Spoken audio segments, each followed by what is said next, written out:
Assalamu alaikum. Stock News kanalının көрүүчүлөрү. Мына бүгүн 1-июнь түшкү чыгарылышын чыгарабыз, акча алмаштырууну. Лайк басып койсоңуздар, жана бизге катталганды унутпаңыз. Ар бир лайкыңыз бизге маанилүү. Бул Бакай банк, доллар 81, рубль 1.23, рубль көтөрүлдү.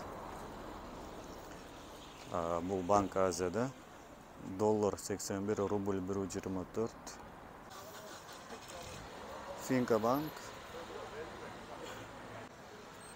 Doskrada Bank,